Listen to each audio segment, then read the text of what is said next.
گنرال زندانی و یکی از فرماندهان زمان جنگ شهروندی تاجیکستان غفار میرزایف بار دیگر خواهان بازبینی حکم شده است. او را 20 سال پیش به حبس یک عمری محکوم کردند.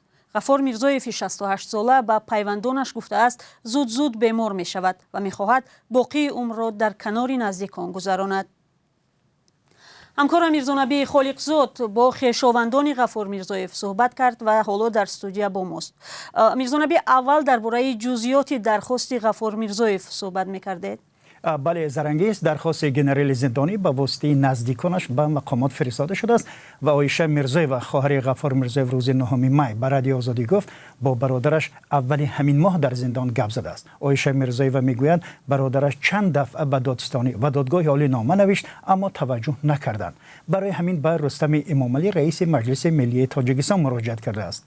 غفار میرزایف از وضع صحتیش شکایت کرده گفته است که پایهایش ورم کردند. مقامات تا این لحظه برای شرح موضوع دسترس نبودند. پیوندانش میگویند در 20 سال گذشته به قضیه او توجه اصلا نشده است. یک دفعه نمایندگان اداره امبودسمن گفتند که با وی در زندان صحبت کردند. پس از آن که سال 2020 شکایت کرد او را با رقیبان سابقش در زمان جنگ شهروندی در یک جای نگه می داشتند در محبس. خب درباره وضع نگهداریش در زندان چی گفته است؟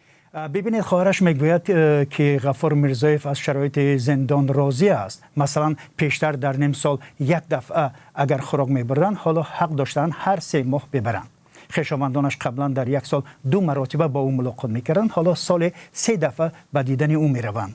آنگونه که میدانیم غفار میرزایف را سال 2004 بازداشت کردند و بر اساس 30 بند قانون جنایی از جمله خیانت به دولت، قصد تشکیل تبدلات و گناه‌های دیگر به حبس ابد محکوم شده بود. وی فرمانده سابق گارد پرزیدنتی و رئیس آژانس مبارزه با مواد مخدر بود. چندین سال در منصب پرزیدنت کمیته المپی تاجیکستان نیز کار کرد. با وجود آنکه نظرها به کار و زندگی غفار میرزایف یکسان نیست، 2 سال پیش گروه کاری سازمان ملل در مورد بازداشت خودسرانه خواست که او را رها کنند. تشکر. همکارم میرزانبی خالقزاد درباره مراجعت غفار میرزایف فرمانده سابق زمانی جنگ شهروندی برای بازبینی حکم زندانش صحبت میکرد.